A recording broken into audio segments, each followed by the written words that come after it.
অত গরম দেখাস না আমায়। খাবো না নি আজকে থেকে খাওয়া বন্ধ। চুপ করে রাখ তোর এসব ফাজলামি কথা। আমি আবারও বলছি খাবো না তোমার। যা চল যা দূর হয়ে যা, যা দূর হয়ে যা। সব সত্যি দেখ পিটেন দিবানি সর, সুটিয়ে লাল করে দেবো, নোংরামি বার করে দেবো। তো দেখবো না এত কষ্ট করে নিয়ে আসলাম আর তোমার তো রোদ দুধ ছাড়া ভাত খাওয়া দেখো যাবে না। কাণ্ডটা দেখো কি করেছে দেখো। একবারে সব জিনিস ওরা কিটা আনতে কয় এই বুঝে পারি না। হ্যাঁ তোর কথাগুলি কানে যায় না। আবার নিচে যাও। চুপ করে থাকো, এখন কান ভাঙা ছড় দেবে ধরে। আজকে কিন্তু মন্দিরে লোক ভরা। অসভ্য কথাকার। সব সময় কিন্তু এরকম ভাবে গালাগালি মুখ করলে ভালো লাগে না। তোর আমি কইছি কি একবারে ওই সিঁড়িতে এত কিছু একবারে আনা যায়? নিজেও তো আনতে পারতে। আমি আনিনি। অর্ডার করবা কেন? রোদ দূরে নিয়ে আই ছাদে। আমার বলিস যে এটা নিয়ে যাও তুমি। আগে যখন সুস্থ ছিল তখন আনে তরকারি এই দেখো ফেলাই দেছে। দেখো দেখো কি করেছে দেখো, একটু দেখো। এত সুন্দর সুন্দর রাইন্দে নিয়ে আইছে, রাইন্দে এনে ডপ করে ফেলাই দেছে। ওই খাবা তুমি, কিছু করার নেই আমার।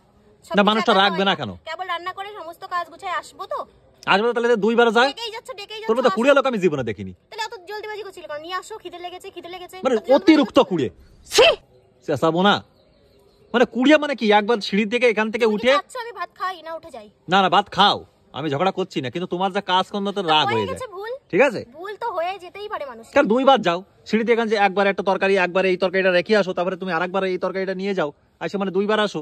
তা না তুমি একবারে এত কিছু এই ভাত তরকারি এটা সেটা দিয়ে দেখো কি অবস্থা করেছে। দপ করে এসে ফেলাই দিয়েছে। ভাগ্য ভালো যে সব পড়িনি। ভাগ্য ভালো সব পড়ে তাহলে খাওয়া বেরোয় যেত। ঝোল খাবো ঝোল বানাইছি, ভাগ্য ভালো ঝোলটাই পড়ি। খাওয়া বেরোয় যেত, খাওয়া বেরোয় যেত তো ভালো হতো। বেরোয় যেত ভালো হতো। আমি তার কষ্ট করে দুবারে রান্না মানে করতাম। এত বকা খায়, এত বকা খায়। পেঁপে ওলকপি এখনো তো বানাইনি, তাই শাক এটা সেটা করতে টাইম লাগে। তো বাজারে কি পাওয়া যায় আর? হ্যাঁ ওলকপি ফুলকপি ছাড়া বাজারে কি পাওয়া যায়? ভালো হয়েছে ঠান্ডার মধ্যে তুমি চুপ করবে না, কিন্তু আমি নিচে চলে যাবো। মানে এত বকতে হবে কেন? হ্যাঁ মেয়ে মানুষের জন্য এত বকতে হবে কেন মেয়ে মানুষের? হ্যাঁ কেমন কোন কাজ করবি? চুপ করতে বলিস না, কিন্তু চলে যাবো কিন্তু বলেছি। অত গরম দেখাস না আমায়। খাবো না নি আজকে থেকে খাওয়া বন্ধ। চুপ করে রাখ তোর এসব ফাজলামি কথা। আমি আবারও বলছি যা চল যা দূর হয়ে যা, যা হয়ে যা। না মানে একটা জিনিস, চুপ করে যা দূরে যা, তুই তোর পিছনে ঘিরে যাচ্ছে রে। মানে আজকে অসহ্য হয়ে গেছে বন্ধুরা, আমি তোমাদের কি বলবো। এই যে এত কিছু রান্না হয়েছে, হ্যাঁ তুমি দেখো এই যে পেটা মাছ দিয়ে এত কিছু দিয়ে ওরে আমি বলেছি কি তুমি একবারে আগের দিন একবার ফেলাই দিয়েছে, আমি সেটা তোমাদের মাঝে শেয়ার করতে পারিনি। আর এইভাবে দেখো থাল ফাল ওইভাবে ফেলাই তো এইভাবে চলে গেছে। সাথে পরে আইছি তাহলে দুইবার এখানে আয়। আরিনা কই রে, আরিনা এদিকে আয়। মাম্মির দোষ আছে কিনা তাই বলো, মাম্মির দোষ আছে কিনা? এখানে এখানে বসো তুমি।